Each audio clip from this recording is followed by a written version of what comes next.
ফাকুৱাৰ ৰঙত ৰঙীন হৈ পৰিল নাজিৰাৰ যুৱক যুৱতী। ধাৰাসাৰ বৰষুণেও বাধা দি ৰখাব পৰা নাই তেওঁলোকক।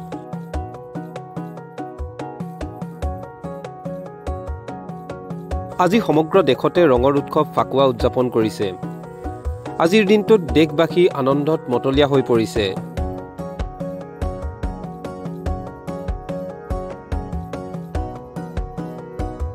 আবিৰৰ ৰঙে দেশবাসীক একত্ৰিত কৰি তুলিছে। ভাৰতীয় বৰ্ণিল জীৱনধাৰাত বিভিন্ন সংস্কৃতি আৰু আধ্যাত্মিক উৎসৱ পাৰ্বণসমূহে এক বিশেষ স্থান লাভ কৰি আহিছে। এই উৎসৱসমূহৰ মাজেদি মিলন আৰু ভাতৃত্ববোধৰ বাণী প্ৰকাশিত হৈ আহিছে। এনে এক উৎসৱ হৈছে ফাকুৱা।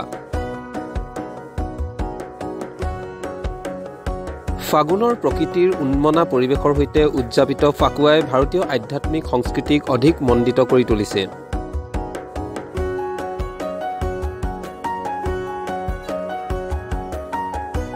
বৰ্তমান সময়ত ফাকুৱা উৎসৱ কেৱল বসন্তৰ ৰং আনন্দ তথা ধৰ্মীয় উৎসৱেই হৈ থকা নাই।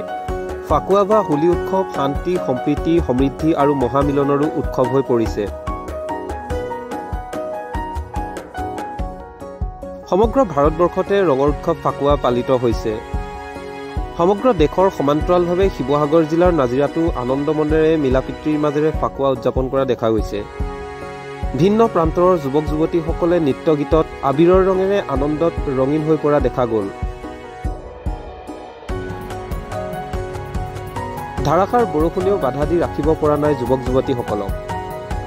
বৰষুণৰ মাজতো নাজিৰা নাট্য মন্দিৰৰ প্ৰাংগণত বোকাত নাচি বাগি আনন্দ উল্লাস কৰা দেখা গ'ল। আবিৰৰ ৰঙে যাতে সকলোকে মিলাপ্ৰীতিৰ মাজেৰে একত্ৰিত কৰি ৰাখে, এই উদ্দেশ্যেই ফাকুৱা উদযাপন কৰি অহা দেখা গৈছে।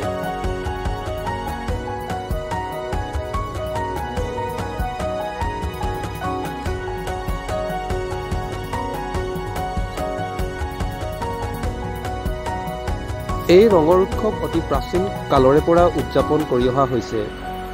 বিভিন্ন পুৰাণ যেনে নাৰদ পুৰাণ, ভৱিষ্যত পুৰাণ আদিৰ লগতে বেদতো হোলীৰ প্ৰসংগ আছে।